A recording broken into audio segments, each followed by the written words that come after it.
મંગલમ ભગવાન વીરો મંગલમ ગૌતમ પ્રભુ મંગલમ સ્થૂલિભદ્રાદ્યા જૈનો ધર્મોસ્તુ મંગલમ. તો આયુષ્ય કર્મમાં આપણે શું જોયું?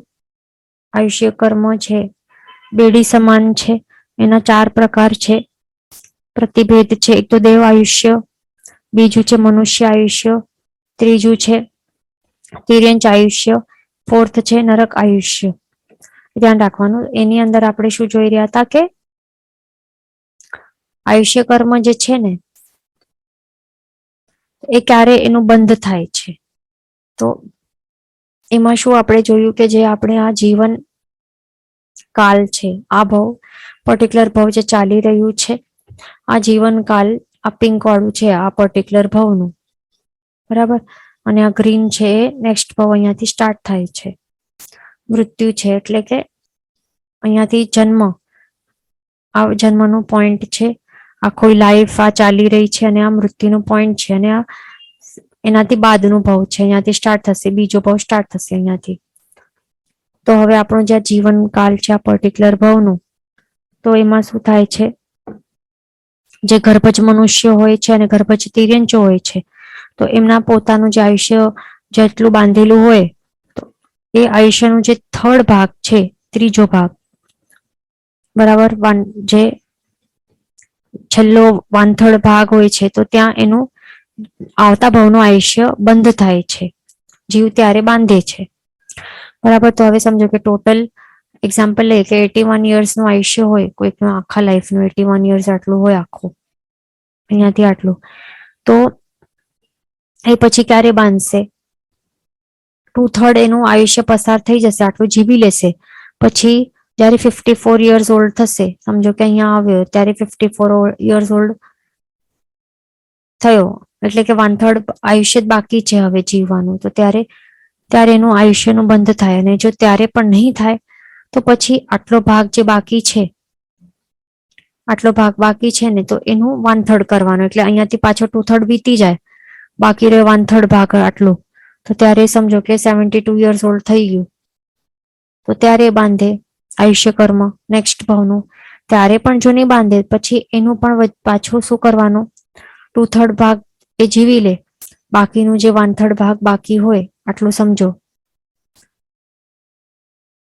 તો એનું આવી રીતે કરતા જવાનું. છેલ્લે આટલું કરતા કરતા સમજો કે ત્યારે પણ નહીં બાંધે, તો છેલ્લે જ્યારે 81મો યર છેલ્લો વર્ષ હોય, તો 81st વર્ષ હોય તો ત્યારે બાંધે. અને ત્યારે પણ જો નહીં બાંધે તો એનું પણ 1/3 કરી લેવાનું બાકી. એટલે 2/3 વીતી જાય પછી છેલ્લો 1/3 ભાગ બાકી હોય, એટલે કે કેટલો 4 months અને 40 days, તો ત્યારે પછી બાંધે. ત્યારે પણ જો નહીં બાંધે ને આયુષ્ય કર્મ આવતા ભાવનું, તો પછી ત્રીજો ભાગ કરતા કરતા કરતા કરતા શું થાય, છેલ્લું જે જ્યારે લાસ્ટ અંતર્મુહૂર્ત હોય ને, છેલ્લામાં છેલ્લું અંતર્મુહૂર્ત જીવનકાળનું આ પર્ટિક્યુલર ભાવનું, તો ત્યારે એનું અવશ્ય આયુષ્ય કર્મ બંધ થાય છે આવતા ભાવનું. એ ધ્યાન રાખવાનું, બરાબર. અને પછી સમજો કે અહીંયા એનું આયુષ્ય કર્મ, સમજો કે અહીંયા 54 યર્સ ઓલ્ડ થયો ત્યારે જ એનું આયુષ્ય કર્મનું બંધ થઈ ગયું આવતા ભાવનું. તો બંધ અહીંયા ભલે થઈ ગયું છે, પણ આ આવતા ભાવનું આયુષ્ય કર્મ ઉદયમાં ક્યારે આવશે? જ્યારે અહીંયા મૃત્યુ પામશે ને, આ પોઈન્ટ ઉપર મૃત્યુ પામી લેશે. અહીંયા એ બંધ ભલે કરે છે, બરાબર, આવતા ભાવનું, પણ જ્યારે આ ભાવ આખો કમ્પ્લીટ થઈ જશે, અહીંયા મૃત્યુ થઈ જશે, પછી આ જે બાંધેલું હતું પછી અહીંયા આ પોઈન્ટથી ઉદયમાં આવશે. એ ધ્યાન રાખવાનું, બરાબર. તો આટલું આપણે સમજી લીધું, બરાબર. એટલે અહીંયા પરભવનું જે આયુષ્ય છે એ ક્યારે એનું ઉદય થાય? જે સમય અહીંયા જીવ મરણ પામ્યું, જીવ મરણ પામે છે અને એના પછીનું જે સમય છે, નેક્સ્ટ સમય, તો ત્યાંથી આ નવા આયુષ્ય એટલે નવો ભવ છે, બીજો ભવ છે, એનું જે આયુષ્ય છે એ પછી એ આયુષ્ય કર્મનું ઉદય થાય છે, બરાબર. એટલે કે મરણના બાદના સમયમાં. એ ધ્યાન રાખવાનું. હવે આગળ આપણે જોઈએ કે આયુષ્ય જે કર્મ છે, આયુષ્ય કર્મ એ શું કરે છે? આત્માનું જે અક્ષય સ્થિતિ ગુણ જેને ઢાંકે છે ને, તે આપણે પહેલા જ જોયું હતું. આત્માના અક્ષય સ્થિતિ નામક જે ગુણ છે એને એ ઢાંકી નાખે છે. એના કારણે જે અક્ષય સ્થિતિ છે, આત્માનું જે સ્વ સ્વરૂપ છે, નેચરલ સ્વભાવ છે, એ તેમાં એ ટકી શકતો નથી આત્મા, પણ એને જન્મ મરણ જેવા એવા પર્યાયો કરવા પડે છે. જન્મ જરા મરણ જેવા અલગ અલગ પર્યાયો, ક્ષય થવું પડે છે, એની સ્થિતિમાં ક્ષય થાય છે વારંવાર, એટલે મરણ મરણ મરણ, મરણ પછી જન્મ પછી મરણ એ થાય છે, ક્ષય થતી જાય છે સ્થિતિ. તો એ બધું આયુષ્ય કર્મના કારણે, બરાબર, એ ધ્યાન રાખવાનું. તો હવે આયુષ્ય કર્મ ના જે કર્મ દલીકો છે ને, આયુષ્ય કર્મના જે દલીકો છે એમને શું કહેવાય છે? દ્રવ્ય આયુષ્ય કહેવાય છે. બરાબર. અક્ષય સ્થિતિ ગુણને ઢાંકનાર કારમણ વર્ગણાના પૂતગલ સ્કંધો છે કે દલીકો છે ને, કર્મના દલીકો, એને દ્રવ્ય આયુષ્ય કહેવાય છે. એ ધ્યાન રાખવાનું. તો આ દ્રવ્ય આયુષ્ય કર્મ છે, તો એના સહાયતાથી જ સંસારી જીવો છે ને, તો એ પછી એટલે કે જેટલો એનું આયુષ્ય બાંધેલું હોય છે ને, તો એટલા સુધી એને પછી ત્યાં પછી જેટલા ટાઈમ સુધી આ જે કર્મ દલીકો છે એ ભોગવાઈ નહીં જાય ત્યાર સુધી એમને પછી જીવવું પડે છે. એટલે કે બધા ભોગવવા જ પડે એવું એક કમ્પલસરી રૂલ છે. અને બીજું છે આ કાલ આયુષ્ય. તો કાલ આયુષ્ય એટલે કે શું? કે આ કર્મનો દલીકો જેટલા બાંધ્યા હશે ને, એના કારણે જીવને જેટલા કાળ સુધી એટલે કે જેટલા સમય સુધી એને જીવવું પડે એને કહેવાય છે કાલ આયુષ્ય. એટલે અહીંયા બંનેમાં ડિફરન્સ શું છે કે આ દ્રવ્ય આયુષ્ય છે એટલે શું છે? કર્મના દલીકો છે. કર્મના શું છે? કારમણ વર્ગના આ પૂતગલ સ્કંધો છે. બરાબર. આ બાંધેલા આ આયુષ્ય કર્મોના દલીકો છે, દ્રવ્ય આયુષ્ય. પણ કાળ આયુષ્ય એટલે કે શું? સમયનું છે આ માપ, કે આ જ્યાર સુધી ભોગવાય ત્યાર સુધી જેટલા ટાઈમ લાગે ને આ ભોગવવા માટે, ક્ષય કરવા માટે, એટલે કે એનું મિનિંગ શું? કે જીવવા માટે જેટલું કાલ લાગે, જેટલા વર્ષો લાગે કે ક્ષણો કે સમય જેટલા લાગે ને, જેટલા કાળ સુધી જીવે જીવ, તો એને કહેવાય છે કાલ આયુષ્ય. તો અહીંયા શું છે કે સંસારી જીવો છે ને, તો એમને શું છે આ કર્મ દલીકો જેટલા એટલે કે દ્રવ્ય આયુષ્ય છે, બધા જ જેટલા પણ બાંધેલા હશે ને બધા જ ભોગવવા જ પડે છે. એટલે એવું નહીં થાય કે જે આ આયુષ્ય કર્મ આ ભાવનું બાંધેલું છે ને મનુષ્ય આયુષ્ય છે, તો એવું નહીં થાય કે થોડાક દલીકો બાકી રહી ગયા ભોગવવા અને પછી નવો આ બંધ છે તો એનું પછી ઉદય સ્ટાર્ટ થઈ ગયું તિર્યંચ આયુષ્યનું. તિર્યંચ આયુષ્ય કર્મ દલીકો છે એ પછી સ્ટાર્ટ થઈ ગયા ભોગવવાના, થોડાક રહી ગયા, એવું ક્યારે નહીં થાય. બધા જ ભોગવવા પડે, બધા જ ક્ષય થાય અને પછી જ નવો જે પહેલા બાંધેલો હતો ને એ પછી ઉદયમાં આવે મરણના નેક્સ્ટ સમય બાદ. એ ધ્યાન રાખવાનું. બરાબર. પણ આ જે કાલ આયુષ્ય છે ને એનું શું કેવી રીતે છે કે કાલ આયુષ્ય છે ને એ જીવને સંપૂર્ણ ભોગવવું જ પડે અને પછી ભોગવીને જ પછી ક્ષય કરીને એટલે બધું જ ભોગવીને જ ક્ષય કરવું એવું કોઈ કમ્પલસરી આવો કોઈ નિયમ નથી. એટલે કે કાળ છે ને જેટલું લાઈફનું જે વર્ષો છે, સમયો છે એ ઓછો વધારે થઈ શકે છે. પણ કર્મ દલીકો તો બધા જ ભોગવવા જ પડશે. અહીંયા દ્રવ્ય આયુષ્યો શું થાય? ઓછો વધારે નહીં થઈ શકે. જેટલા બાંધેલા હશે એ બધા જ ભોગવવા પડશે, બધા ક્ષય કરવા જ પડે છે જીવને. પણ જેટલું કાળ આયુષ્ય છે એટલે કે એ ઓછો વધારે થઈ શકે છે. એવું નથી કે કોઈક 100 વર્ષનું અહીંયા કહેલું છે કે તો 100 વર્ષ આખો જીવશે જ, એવું કઈ નથી. એ ધ્યાન રાખવાનું.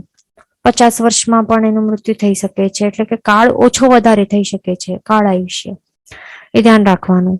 તો હવે કાળ આયુષ્ય છે ને, તો એ હજી વધારે એનું સ્વરૂપ સમજવા માટે એના બે પ્રતિભેદો અહીંયા બતાડેલા છે. તો એ આપણે સમજીએ. એક તો છે, એક શું છે અપવર્તનીય આયુષ્ય અને બીજું છે અનપવર્તનીય આયુષ્ય.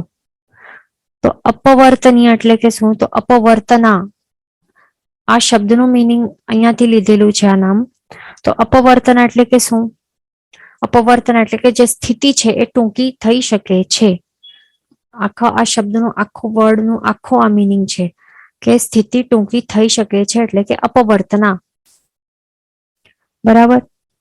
તો અપવર્તનીય આયુષ્ય એટલે કે શું તે આપણે સમજીએ. અપવર્તનીય કાલ આયુષ્ય એનું મિનિંગ શું છે કે હવે સમજો કે જ્યારે જીવ છે ને એ આયુષ્ય કર્મનું બંધ કરે છે, તો સમજો એક આયુષ્ય કર્મનું બંધ કરતા સમયે જો એ કર્મ દલિકો આયુષ્ય કર્મના દલિકો છે ને, તો જે એ શિથિલ થઈ જાય, શિથિલ થયા રહેલા હોય, તો પછી શું થઈ શકે છે? કોઈ શસ્ત્ર કે કોઈ પણ એવા બાહ્ય કે કારણો હોય ને, શસ્ત્ર જેવા બાહ્ય કારણોમાં શું આવી શકે છે? અહીંયા જો બાહ્ય કારણો, બાહ્ય નિમિત્તો, એમાં રોડ એક્સિડન્ટ થઈ શકે છે, બાહ્ય કારણો છે ને, કે અથવા તો ફ્લડ્સ આવે પાણીના, કે અગ્નિ લાગી ગઈ, આગ લાગી ગઈ, કે ક્યાંકથી પડી ગયા ને એવું, આ બધા અલગ અલગ બાહ્ય કારણો છે. પછી અભ્યંતર કારણો શું છે? અભ્યંતર કારણો એટલે કે સમજો ને કે કોઈક ઘણી જ બધું સ્ટ્રેસ લીધું, ટેન્શન, સ્ટ્રેસ, ચિંતા લીધું, કે કોઈક એવું કોઈકનું મૃત્યુ થઈ ગયું, તો ભયંકર આઘાત લાગી ગયું, ધક્કો લાગી ગયું, અથવા તો ભયંકર અપમાન થયું, એવા પ્રકારના જે આવેશો થાય છે કશાયોના, બરાબર, તો એવા જોરદાર એવા આઘાતો લાગે, તો એ બધા અભ્યંતર કારણો છે, નિમિત્તો છે. અને એક્સિડન્ટ, પાણી, અગ્નિ, કે ઝેર હોય, વિષ હોય, એવા બધા અલગ અલગ શું છે કે શસ્ત્રો હોય, વોરમાં જતા હોય ને, બોમ્બ બ્લાસ્ટ થાય, તલવારના ઘાત ને, બુલેટ ગોલી લાગી જાય, તો એ બધા બાહ્ય કારણો છે. તો અહીંયા શું બતાડ્યું છે? આ બધા જે કારણો છે, બાહ્ય હોય કે અભ્યંતર કારણો, બાહ્ય કે અભ્યંતર કારણો છે આવા, તો એ કારણો, એવા નિમિત્તો દ્વારા જે સ્થિતિ છે ને એ ટૂંકી થઈ શકે છે, એવું આયુષ્ય છે. અપવર્તનીય આયુષ્ય કેવું છે? અપવર્તના થઈ શકે છે. અપવર્તના એટલે કે સ્થિતિ છે આયુષ્ય કર્મની, એ ટૂંકી થઈ શકે છે. સ્થિતિ એટલે કે શું? અહીંયા કાલ આયુષ્યનો પ્રકાર છે ને, આ યાદ રાખવાનું. આપણે પેલા શું જોયું કે કાલ આયુષ્ય ઓછો વધારે થઈ શકે છે, એટલે કે જેટલું સમય જીવવાનું હોય ને એ જીવને, તો ગર્ભજ મનુષ્ય કે તિર્યંચ, એ ઓછો વધારે થઈ શકે છે, ઓછો થઈ શકે છે, સ્થિતિ ટૂંકી થઈ શકે છે, બરાબર. એ કોના કારણે? બાહ્ય નિમિત્તોના કારણે. એક્સિડન્ટ થઈ ગયું તો શું થયું? ભલે 100 વર્ષનું આયુષ્ય જીવવાનું હતું, પણ 20 વર્ષમાં મૃત્યુ થઈ ગયું, કે ફ્લડમાં મરી ગયો વહેલો, આગ લાગી, કે વિષ ખાઈ લીધું, પોઈઝનિંગ થઈ ગયું, કે ત્યાં ક્યાંક બોર્ડર ઉપર વોરમાં ગયો હશે તો ત્યાં મૃત્યુ થઈ ગયું, અથવા તો અભ્યંતર કારણ ઘણી જ બધી જોરદાર ચિંતા કરે, સ્ટ્રેસ કરે, હાર્ટ એટેક થઈ ગયું, આઘાત લાગ્યું, કોઈકનું મૃત્યુ સાંભળીને, કે કોઈક ભયંકર લોસ થઈ ગયું બિઝનેસમાં, ઝટકો લાગ્યો, પછી જોરદાર અપમાન થયું હોય, તો આવા અભ્યંતર કારણોના કારણે પછી શું થઈ શકે? આ બધા નિમિત્ત છે, આયુષ્ય ઘટવાના નિમિત્તો છે, બરાબર. અને એના કારણે પછી જે સ્થિતિ છે એ ટૂંકી થઈ શકે છે આયુષ્ય કર્મની, બરાબર. એટલે કે જે ટાઈમ ઓફ લિવિંગ છે એ ઓછો થઈ શકે છે, એને કહેવાય છે અપવર્તનીય આયુષ્ય. અને તે ક્યારે થઈ શકે? આપણે સાંભળ્યું છે ને, ઘાત આવે છે, એવું બધું કહેતા હોય ને, તો ઘાત આવી શકે છે. તો એ ઘાત આવે એટલે કે શું? આપણે હાથની રેખાઓમાં પણ ક્યારેક બતાડે ને કે આવી રીતે હાથની રેખા હોય, આવી રીતે જોઈ હશે ને, અરે આટલી મોટી ને, આવું સમજો કે હાથ છે કોઈકનું, હથેળી છે, તો એમાં આવી રીતે કંઈક હોય ને હાથની રેખા, તો કોઈકની ક્યાંક અહીંયા આવી રીતે હોય, આખી ન હોય પણ અહીંયાથી આવી રીતે હોય, આવી રીતે હોય, માત્ર એવી રીતે એટલે એમાં શું સમજી શકાય કે અહીંયા શું છે, જે આયુષ્ય કર્મની જે આ કમ્પલ્શન નથી, યાદ રાખવાનું. આ તો રેખાઓ પણ બદલાતી હોય છે, એટલે અહીંયા ટેન્શન કે ડરવાનું નથી, ધ્યાન રાખવાનું, પોતાનું નહીં જોવાનું હમણાં શું છે શું નથી, બરાબર. અથવા તો એવી રીતે આ જ્યોતિષી પણ કહેતા હોય છે ને કે હવે આપને 28માં વર્ષે ઘાત છે, અને પછી બીજો ઘાત છે 52માં વર્ષે, અમુક મહિનામાં ઘાત છે. તો એનું મિનિંગ શું કહેતા હોય છે કે જે આપણું આ આયુષ્ય કર્મ, જે આ સ્થિતિ છે ને,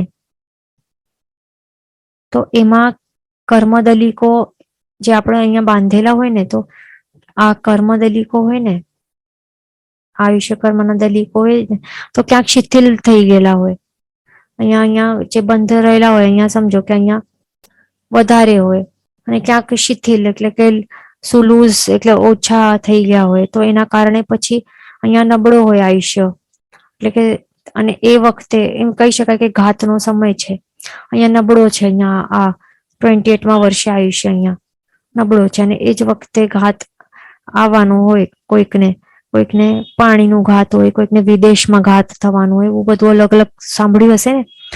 તો એવા બાહ્ય કે અભ્યંતર નિમિત્તો ત્યારે જો મળે તો પછી શું થઈ શકે છે, તો આ જે સ્થિતિ છે ને આટલી આખે 100 વર્ષ જીવવાનું હોય તો ટૂંકાવીને અહીંયા માત્ર 28 યર્સ નું ઓલ્ડ થાય તો ત્યારે જ એનું પછી ટૂંકાવી શકાય છે, આટલું થઈ જાય, અહીંયા મૃત્યુ થઈ શકે છે. એટલે કે કાલ આયુષ્ય છે, એટલે કાળ જીવવાનું સમય ઓછું થઈ ગયું ને, તો એવું હોય છે આ અપવર્તનીય આયુષ્ય, એ ધ્યાન રાખવાનું. અને વળી એક શું કહેવાય છે, સોપક્રમી કહેવાય છે.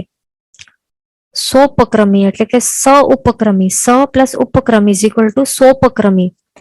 તો સ એટલે સહિત, ઉપક્રમ સહિત છે, ઉપક્રમ સહિત ને કહેવાય છે સોપક્રમી આયુષ્ય. તો ઉપક્રમ એટલે કે શું, ઉપક્રમ એટલે કે આયુષ્ય ઘટવાના નિમિત્તો, એને કહેવાય છે ઉપક્રમ, બરાબર.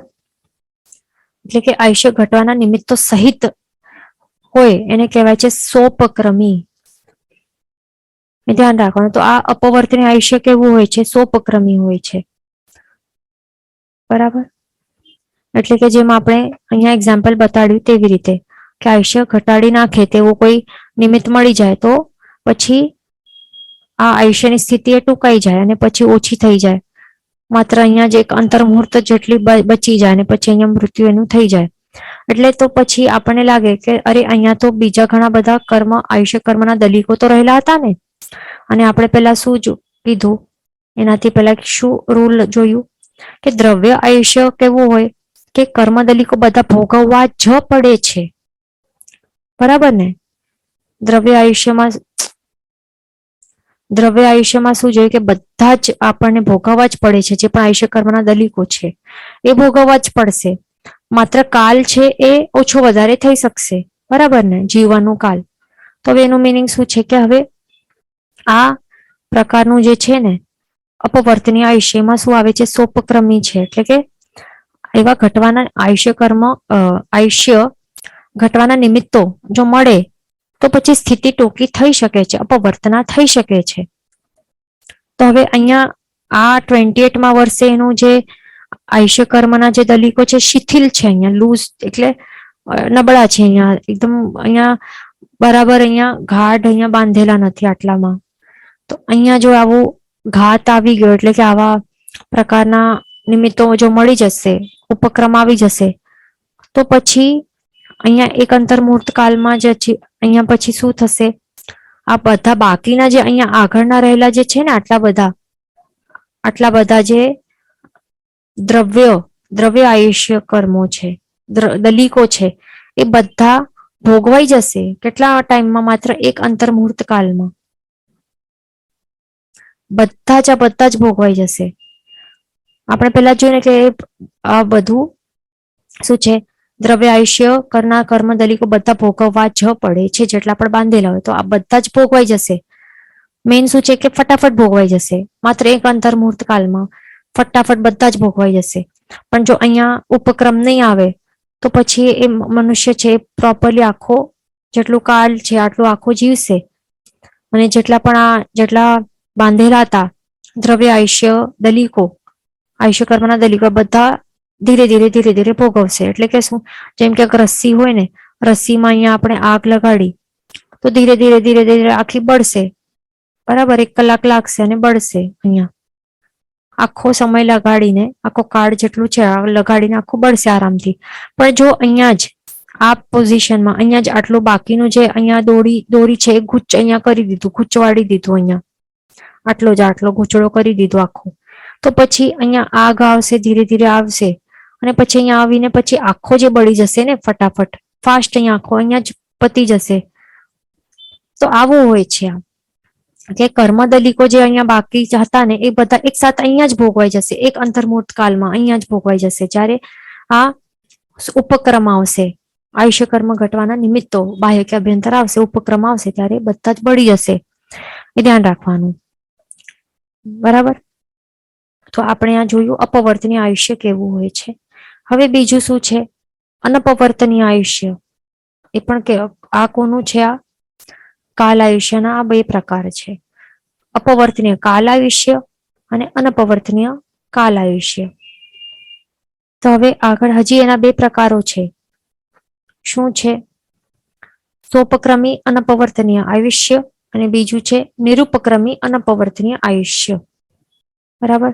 તો હવે સોપક્રમી પહેલા તો આપણે સમજી લઈએ. સોપક્રમી અનપવર્તનીય આયુષ્ય એટલે કે શું? એ પેલા શબ્દોનું મીનિંગ સમજી લઈએ. કે જ્યારે ફર્સ્ટ ઓફ ઓલ એમાં શું છે? સોપક્રમી એટલે કે સ ઉપક્રમી એટલે કે ઉપક્રમ સહિત છે. અને ઉપક્રમ એટલે કે શું? આયુષ્ય કર્મ ઘટવાના નિમિત્તો અભ્યંતર કે બાહ્ય, તો તે આવી શકે છે. બરાબર. એટલે ફર્સ્ટ વર્ડ છે સોપક્રમી, એનો મીનિંગ શું છે? કે ઉપક્રમ ઉપક્રમ સહિત છે.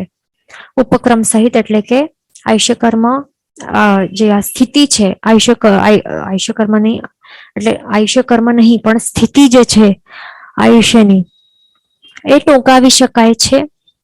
બરાબર. સ્થિતિ ટૂંકાવી શકાય છે કોઈ પણ અભ્યંતર કે બાહ્ય નિમિત્તોના દ્વારા. પણ બીજું શબ્દ શું છે? અનપવર્તનીય આયુષ્ય છે. અપવર્તનીય. અપવર્તન એટલે કે શું? આપણે શું જોયું હતું પહેલા? કે સ્થિતિ ટૂંકાઈ શકાય, પણ અનપવર્તન એટલે કે સ્થિતિ ટૂંકાવી નહીં શકાય છે.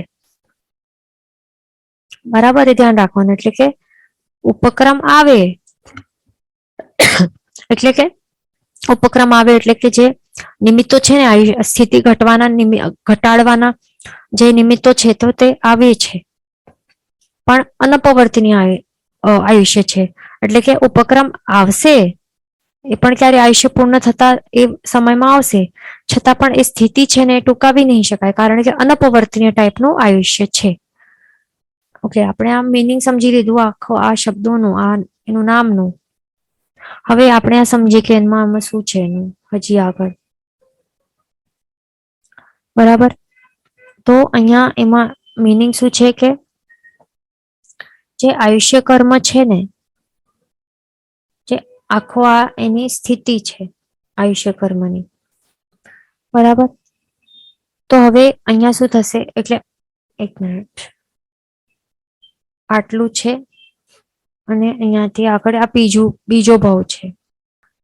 તો સમજો કે હવે શું થાય છે કે આયુષ્ય કર્મ જે છે તો અહીંયા આખો એ જીવન જીવે છે, આખી સ્થિતિ અહીંયા છે. આ પહેલો ભાવ, આ જે પ્રેઝન્ટ ભાવ ચાલી રહ્યું છે તે છે. હવે એમાં શું છે? એનું અનપવર્તનીય આયુષ્ય છે એટલે કે સ્થિતિ ટૂંકાવી નહીં શકાય. એટલે કે જેટલી આખી સ્થિતિ છે ને, આખો કાળ છે ને, આખો એ ભોગવશે. આખો જેટલો સમય ડ્યુરેશન છે ને, આખો એ ટૂંકાવી નહીં શકાશે. આ કાળ નહીં ટૂંકાવી શકાશે. એ ધ્યાન રાખવાનું. પણ શું આવશે? ઉપક્રમ સહિત છે. સોપક્રમી છે એટલે કે ઉપક્રમ સહિત એનું છે. એટલે કે ઉપક્રમ તો અવશ્ય આવશે. ઉપક્રમ આવશે છતાં પણ એ ટૂંકાવી નહીં શકાશે. તો અને ઉપક્રમ આવશે ક્યારે? જ્યારે આયુષ્ય કર્મ જે છે ને એ પૂરું થવાનું જ છે ને, અહીંયા આ પોઈન્ટ ઉપર આવશે. ક્યારે આવશે? આ પોઈન્ટ ઉપર, જ્યારે આયુષ્ય કર્મ એનું આખું સંપૂર્ણ ભોગવીને ખતમ થવાનું છે, ક્ષય થવાનું છે. તો ત્યારે જ શું આવશે? ઉપક્રમ આવશે. ઉપક્રમ એટલે કે શસ્ત્ર વગેરે જે બાહ્ય નિમિત્તો છે ને, વિષ કે આવા કે કોઈક ગનથી શૂટ કર્યું કે શસ્ત્રથી પ્રહાર થયું કે વધારે અધિક આહાર વાપરી લીધું હોય કે પાણીથી ફ્લડમાં ડૂબી ગયું હોય, અગ્નિ દ્વારા એટલે બાળી નાખ્યું હોય, તો એવા પ્રકારના બાહ્ય નિમિત્તો આવશે. અથવા તો આંતરિક નિમિત્તો, અભ્યંતર નિમિત્તો, જેમ કે ચિંતા ઘણી કરી કે આઘાત થયો, હાર્ટ એટેક આવ્યું, અપમાન, ભયંકર અપમાન સહન કરવું પડ્યું, તો એવા પ્રકારના ઉપક્રમ તો આવશે. બરાબર.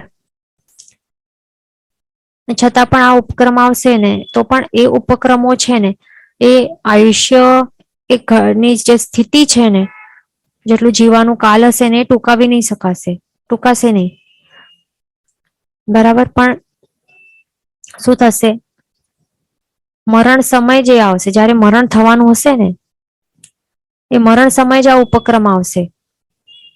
તો આપણને લાગશે કે અરે આ ઉપક્રમ આવ્યો છે, અહીંયા આ ઉપક્રમ આવ્યો છે, એના કારણે જ હવે એનું મૃત્યુ થઈ ગયું. હવે એવું આપણને લાગે. જે જ્ઞાન નહીં હોય ને એમને એવું લાગે. પણ સાચે શું છે?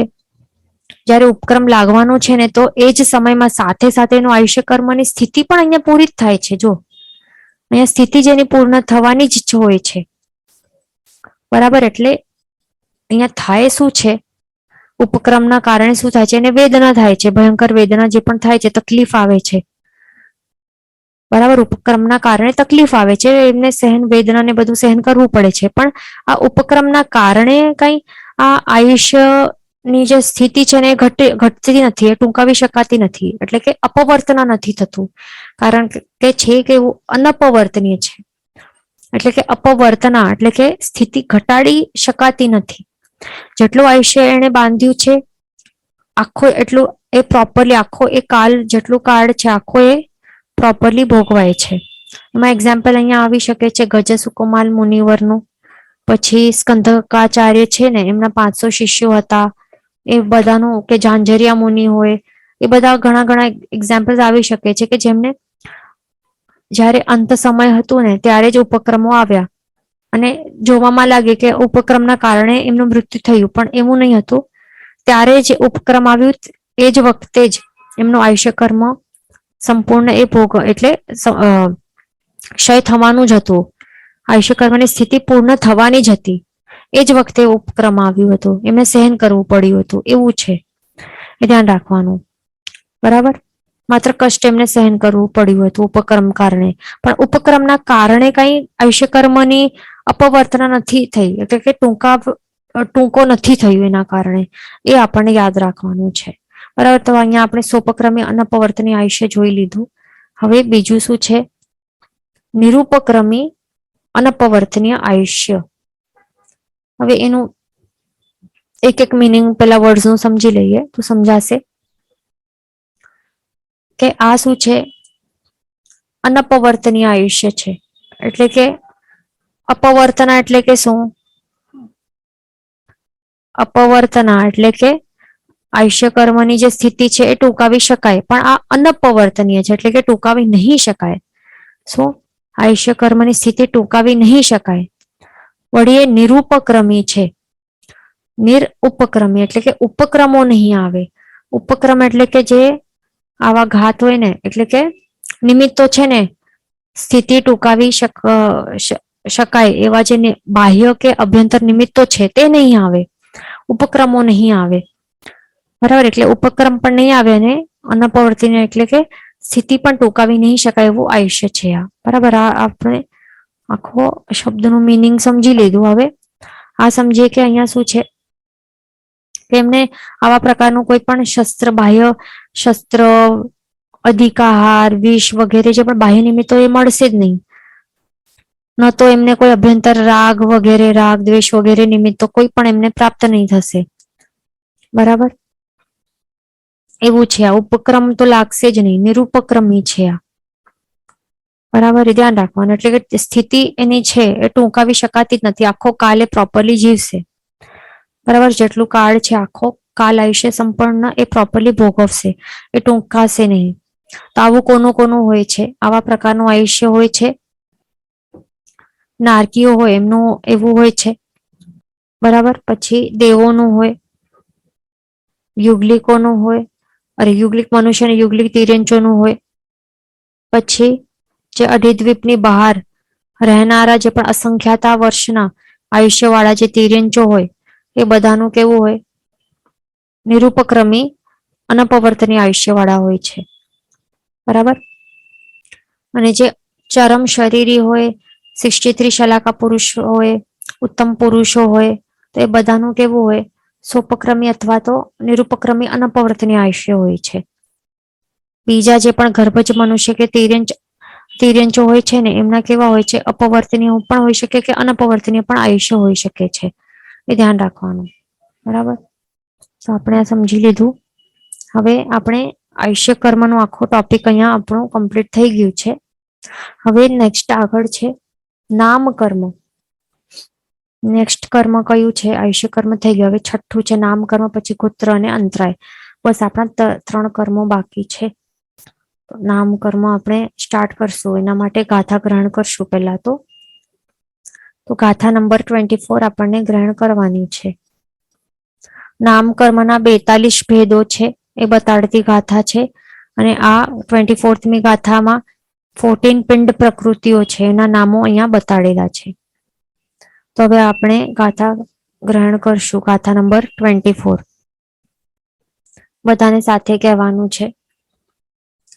ગઈ જાઈ તણુ ઉવંઘા બંધણ સંઘાયણાણી સંઘયણા સંઠાણ વણ ગંધ રસ ફાસ અણુપવ્વી વિહગ ગઈ.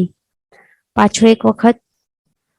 ગઈ જાય તણુ ઉવંઘા બંધણ સંઘાયણાણી સંઘયણા સંઠાણ વણ ગંધ રસ ફાસ અણુપવ્વી વિહગ ગઈ. શબ્દાર્થ સમજી લેશું. ગઈ એટલે કે ગતિ, ગતિઓ. જાય એટલે કે જાતિઓ. તણુ એટલે કે શરીરો. ઉવંગા એટલે કે ઉપાંગો. બંધણ એટલે કે બંધનો. સંઘાયણાણી એટલે કે સંઘાતનો. પછી સંઘયણા એટલે કે સંઘયણા એટલે કે સંઘયણો. પછી સંઠાણ એટલે કે સંસ્થાનો. વણો એટલે કે વર્ણો. ગંધ એટલે કે ગંધો. રસ એટલે કે રસો. ફાસ એટલે કે સ્પર્શો. અણપવ્વી એટલે કે આનુપૂર્વીઓ. વિહગ એટલે કે વિહાયો. અને ગઈ એટલે કે ગતિઓ. એટલે કે અહીંયા આપણને ધ્યાન રાખવાનું કે બધું શું છે, પ્લુરલમાં છે. ધ્યાન રાખવાનું, સિંગ્યુલર નથી. ગાથાર્થ જોઈ લઈએ. ગતિઓ, જાતિઓ, શરીરો, અંગો, પાંગો, બંધનો, સંઘાતનો, સંઘયણો, સંસ્થાનો, વર્ણો, ગંધો, રસો, સ્પર્શો, આનુપૂર્વીઓ, વિહાયો, ગતિઓ. એ બધા શું છે? કેટલી છે ટોટલ? 14 પ્રકારની પિંડ પ્રકૃતિઓ જાણવી. બરાબર, 14 પ્રકારની પિંડ પ્રકૃતિઓ છે. નામકર્મનું આપણે સ્ટાર્ટ કર્યું છે. તો અહીંયા પેલા તો નામકર્મ શું છે એ બધું પેલા તો એ સમજવું પડશે. આ છે નામકર્મ. બરાબર, તો આ નામ આત્મા કેવો હોય છે? મેન તો આત્માનું શુદ્ધ સ્વરૂપ, રિયલ સ્વરૂપ કેવું હોય છે? આત્માનું અરૂપીપણું હોય છે, અરૂપી હોય છે. બરાબર, દરેકનું આત્મા સાચે કેવું હોય છે? સિદ્ધાત્મા જેવું હોય છે. સિદ્ધાત્મા સ્વસ્વરૂપની પ્રાપ્તિ કરી લેતી છે, રિયલ સ્વરૂપની. તો એ કેવું હોય છે સાચે? એનું કોઈ વર્ણ નહીં હોય, કલર્સ નહીં હોય, કલરલેસ હોય, કોઈ સ્મેલ નહીં હોય, ગંધ નહીં હોય, અગંધ હોય, રસ નહીં હોય એટલે કે કોઈ ટેસ્ટ નહીં હોય, સ્પર્શ પણ નહીં હોય, 8 પ્રકારના કાંઈ સ્પર્શો નહીં હોય, 5 પ્રકારના રસ નહીં હોય, 2 પ્રકારના ગંધ નહીં હોય, 5 પ્રકારના વર્ણ નહીં હોય, આકાર નહીં હોય. એટલે કે જેનું પણ આ બધું નહીં હોય ને, વર્ણ ગંધ રસ સ્પર્શ શબ્દ, એ બધું જેનું પણ નહીં હોય એને શું કહેવાય છે? અરૂપી કહેવાય છે. તો અરૂપી હોય છે આત્માનું શુદ્ધ સ્વરૂપ. તો આવો અરૂપી ગુણ છે એને ઢાંકનાર કાર્મણ વર્ગણાના પૂતગલ સ્કંદોને શું કહેવાય છે? નામ કર્મ કહેવાય છે.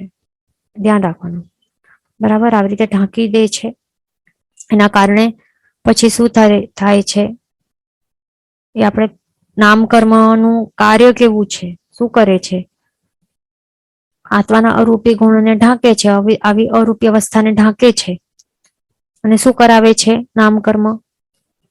એના નામ ઉપરથી જ ખ્યાલ આવશે. શું નામ છે? નામ કર્મનું નામ કર્મ નામ છે. નામ એટલે કે શું? હવે નામ એ નમ ધાતુથી બનેલું છે.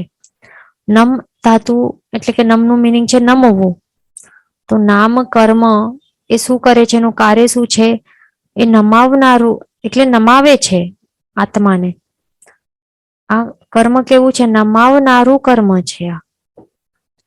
બરાબર. તો આ નામ કર્મના કારણે મેન આત્મા કેવું હોય છે, સ્વતંત્ર હોય છે. વર્ણગંધ રસ સ્પર્શ બિલકુલ કઈ નહીં હોય એનું. પૂતગલો સાથે કઈ એનું લેના દેના નહીં હોય. બરાબર. કોઈ પણ એનો વ્યવહાર હોય જ નહીં.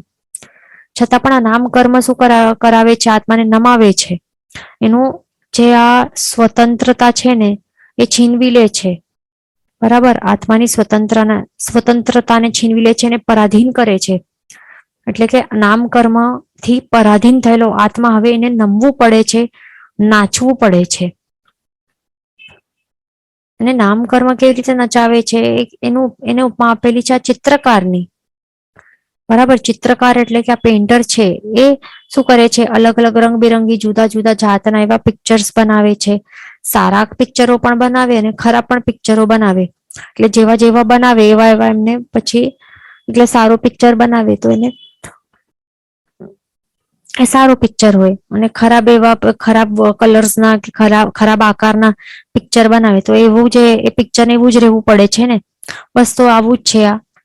એટલે આ પિક્ચર્સ છે એ પરાધીન છે ને એ કોના ઉપર ડિપેન્ડન્ટ છે, આ પેઇન્ટરની હાથ ઉપર કે એના મન ઉપર ડિપેન્ડન્ટ છે ને, કે જેવું બનાવશે એવું એને બનવું પડશે.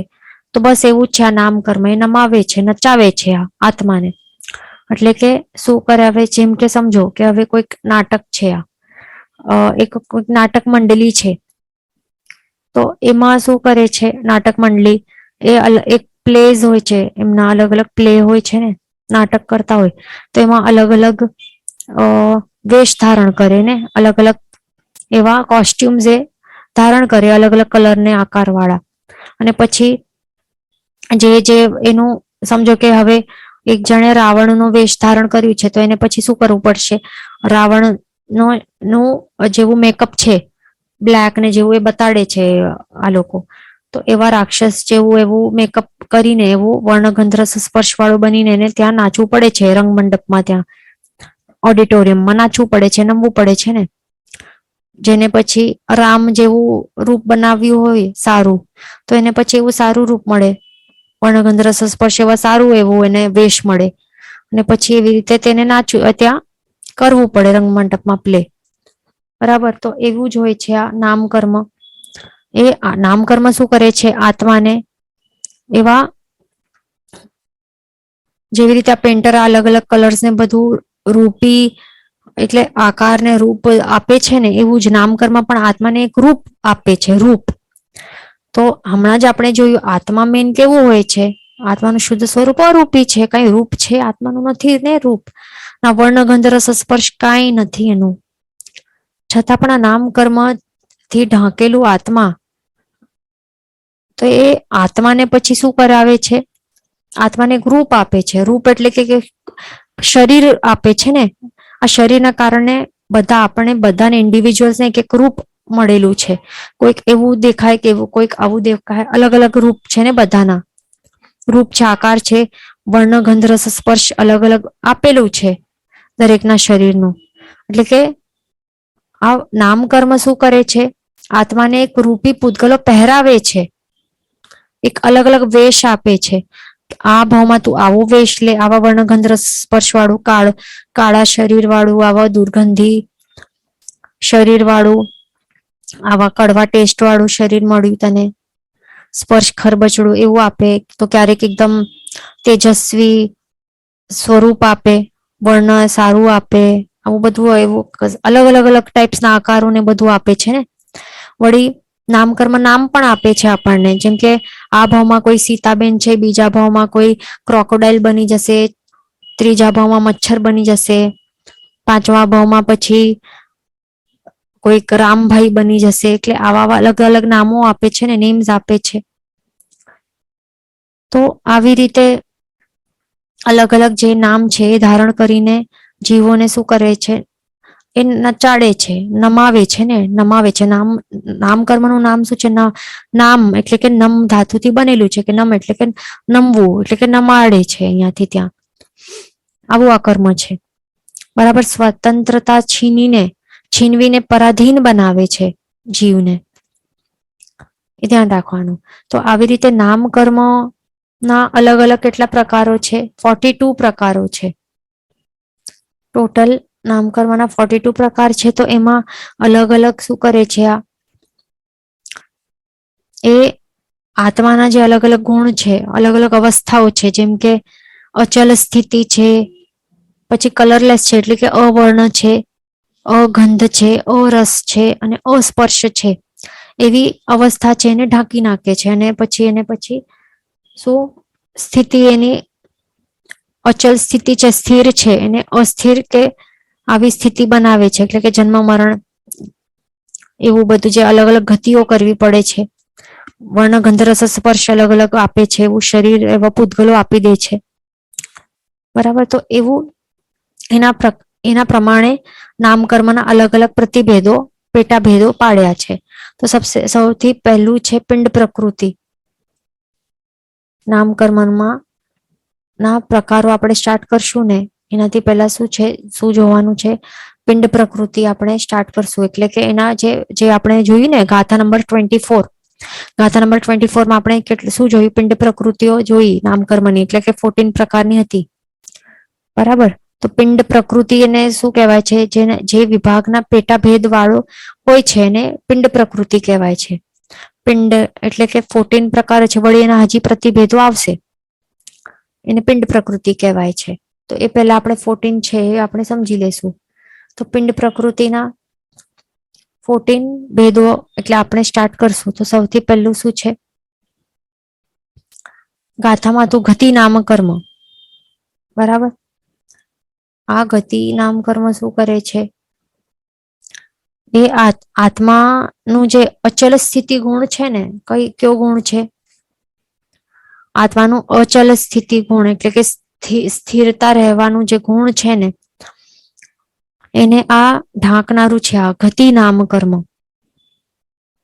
કયો કર્મ? તો આ ગતિ નામ કર્મ છે. એના કારણે શું થાય છે? આત્માનું જે અચલ સ્થિતિ ગુણ છે એ ઢંકાય છે. અચલ સ્થિતિ એટલે કે શું? ચાલવાનું નહીં. અહીંયાથી અચલ એટલે કે ચાલવાનું નહીં, સ્થિર રહેવાનું. એટલે કે આત્માનું મૂળ સ્વભાવ કેવું છે? સ્થિર રહેવાનું. એટલે કે સદાકાળ માટે બસ એક જ સ્થાને, એક જ અવસ્થામાં સ્થિર રહેવું. તે આત્માનું સ્વસ્વરૂપ છે, સાચું સ્વરૂપ છે, સ્થિરતા વાળું છે. એને કહેવાય છે અચલ સ્થિતિ. બરાબર. એટલે કે જે પણ હવે આપણે 14 લોકના અગ્રસ્થાને આપણે સાંભળ્યું છે ને કે ત્યાં સિદ્ધ ભગવંતો છે, બિરાજમાન છે. તો જે પણ તેઓ આકાશ પ્રદેશોને ઓક્યુપાય કરીને રહેલા છે, સ્પર્શીને રહેલા છે, બસ તે જ આકાશ પ્રદેશોને ત્યાં જ રહેલા છે. એટલે એ છોડીને બીજા કોઈ પણ આકાશ પ્રદેશોમાં અહીંયા ત્યાં હલનચલન બિલકુલ નથી કરતા. જે જ્યાં છે ત્યાં જ રહે છે સાદી અનંતકાળ સુધી. તો તે આત્માનો રિયલ સ્વસ્વરૂપ છે, નેચરલ સ્વભાવ છે. પણ નામકર્મના કારણે શું થાય છે? જીવને નામકર્મના કારણે આ 14 લોક છે ને, એમાં જીવને અલગ અલગ ગતિઓ, આ 4 ગતિઓ છે ને, દેવગતિ, મનુષ્ય ગતિ, તિરંજ ગતિ, નરક ગતિ, આ 4 ગતિ રૂપી જે સંસાર છે એમાં પછી એને અહીંયા ત્યાં ફરવું પડે છે. એટલે સ્થિર રહેવા દેતો નથી સદાકાળ માટે.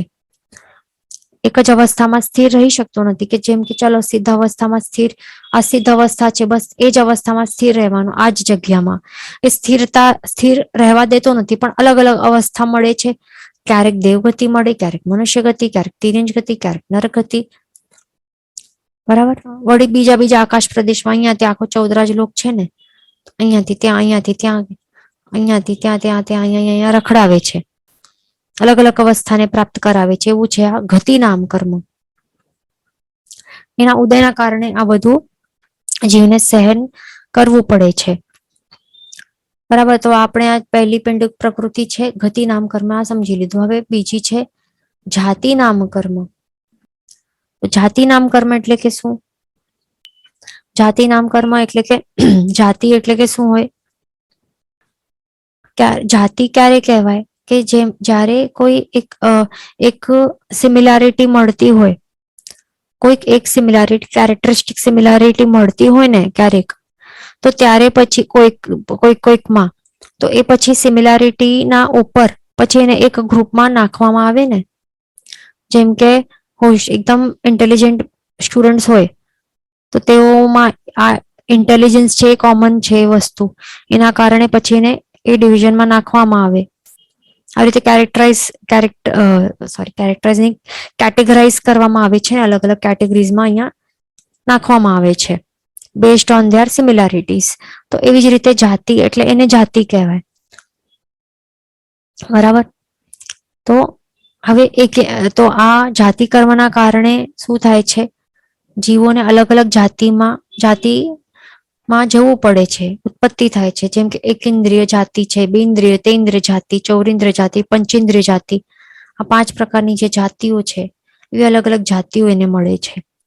હવે એમાં જાતિઓમાં સિમિલારિટી શું છે? એક ઇન્દ્રિયો છે તો એમાં એક જ ઇન્દ્રિયો છે બધામાં, એ કોમન છે ને ફેક્ટર. બે ઇન્દ્રિય જાતિ વાળામાં કોમન ફેક્ટર શું છે? બધામાં 2 પ્રકારની ઇન્દ્રિયો છે. તે ઇન્દ્રિય જીવોમાં શું કોમન ફેક્ટર છે? તેઓમાં 3 ઇન્દ્રિયો રહેલી છે બધામાં. ચૌરિન્દ્રિય જીવોની જાતિ વાળા જીવોમાં શું કોમન ફેક્ટર છે? કે દરેકમાં 4 ઇન્દ્રિયો રહેલી હોય છે. પંચેન્દ્રિય જીવોમાં શું રહેલી હોય છે? કોમન ફેક્ટર બધા જીવોમાં 5 ઇન્દ્રિયો રહેલી છે દરેકમાં. તો આવી રીતે એમને પછી ભલે ખોડખા પણ હોય કે નહીં હોય એ દેટ ડઝન્ટ મેટર, પણ આવી રીતે ઇન્દ્રિય તો રહેલી છે ને, તો એના ઉપર બેસ્ડ છે આ કેટેગરાઇઝેશન કરેલું છે. બરાબર. એક ઇન્દ્રિય જાતિ, બે ઇન્દ્રિય, તેન્દ્રિય, ચૌરિન્દ્રિય, પંચેન્દ્રિય, આવી રીતે 5 પ્રકારની જાતિઓમાં જીવોને ઉત્પત્તિ થાય. કોના ઉદયના કારણે? આ જાતિ નામ કર્મના કારણે. એ ધ્યાન રાખવાનું. બરાબર. હા, પછી શું છે? પિંડ પ્રકૃતિમાં પ્રતિભેદ. ત્રીજો પ્રતિભેદમાં શું આવશે? શરીર નામ કર્મ. તો શરીર નામ કર્મમાં શું છે એનું મિનિંગ? આ શરીર નામ કર્મના કારણે શું થાય છે? જીવને શરીરો પ્રાપ્ત થાય છે. બરાબર. શરીર નામ કર્મના કારણે 5 પ્રકારના અલગ અલગ શરીરો જીવને પ્રાપ્ત થાય છે. શરીર એટલે શું? શરીર આ શબ્દનું મિનિંગ શું થાય છે? કે જે નાશ પામી શકે છે કે નાશ પામવાને યોગ્ય છે, જે પૂતગલોથી બનેલું છે. ને પૂતગલોનું ગુણધર્મ જ છે ને પૂરણ અને ગલન, એટલે કે ગલન સડન જે થઈ શકે, જેનો નાશ થઈ શકે, એને કહેવાય છે શરીર. અને શરીર પણ 5 પ્રકારના આપે છે. તો જે 5 પ્રકારના અલગ અલગ શરીરો આપે છે તો એને શું કહેવાય છે? કોના કારણે, કોના ઉદયના કારણે થાય છે? એ શરીર નામ કર્મના ઉદયના કારણે જીવોને 5 પ્રકારના શરીરો પ્રાપ્ત થાય છે. તો એમાં શું છે? ઔદારિક શરીર છે એક, તો વૈક્રિય શરીર, આહારક શરીર, તૈજસ શરીર, કાર્મણ શરીર. 4 પ્રકારના શરીરો આ શરીર નામ કર્મના ઉદયથી જીવને પ્રાપ્ત થાય છે. બરાબર. અને જ્યાર સુધી નામ કર્મનો સંપૂર્ણ ક્ષય નહીં થઈ જાય ત્યાં સુધી, નિર્વાણ સુધી, છેલ્લા સમય સુધી આ શરીર તો રહેલા હોય છે. અમુક શરીરો રહેલા હોય છે, એ ધ્યાન રાખવાનું. બરાબર. 3 શરીરો તો છેલ્લે સુધી રહેલા હોય છે, પછી સંપૂર્ણ ક્ષય થઈ જાય શરીર આ નામ કર્મનું, તો ત્યારે આ પણ જીવ છે, આત્મા છે, પછી શું કરે? શરીર નામ કર્મનું પણ ક્ષય કરી નાખશે ને, તો એના કારણે પછી શરીર ત્યાગી દેશે ને પછી નવો પછી શરીર પછી એ બનાવશે એટલે એ ગ્રહણ કરશે જ નહીં ને. બરાબર. પછી સિદ્ધ ગતિને સિદ્ધ અવસ્થાને પ્રાપ્ત કરી લેશે, અને પછી સિદ્ધ અવસ્થા પ્રાપ્ત કર્યા બાદ પાછું કોઈ પણ પ્રકારનું નવું શરીર એ બનાવશે જ નહીં. બરાબર. એટલે કે આપણે જોયું હતું ને 6 પર્યાપ્તિઓ, આહાર, શરીર પર્યાપ્તિ બધી પૂરી કરે, પોતાનું શરીર બનાવે, પછી બનાવશે જ નહીં. કારણ કે હવે નામ કર્મનું પણ સંપૂર્ણ ક્ષય થઈ ગયું છે. નામ કર્મનું જ આ પ્રતિભેદ છે, આ શરીર નામ કર્મ. તો આ એનું જ ક્ષય કરી નાખ્યું, તો પછી નવો શરીર પણ ક્યાંથી બનાવશે? શા માટે બનાવશે? બનાવશે જ નહીં હવે. એ ધ્યાન રાખવાનું. ન તો ઔદારિક બનાવશે, ન તો વૈક્રિય, ન તો તેજસ, ન કર્મણ, ન તો આહારક. તો જીન વચન વિરુદ્ધ બોલાયું હોય તો મિચ્છામિ દુક્કડમ. સર્વમંગલ માંગલ્યમ સર્વ કલ્યાણ કારણમ પ્રધાનમ સર્વધર્માણમ જૈનમ જયતિ શાસનમ. પ્રણામ.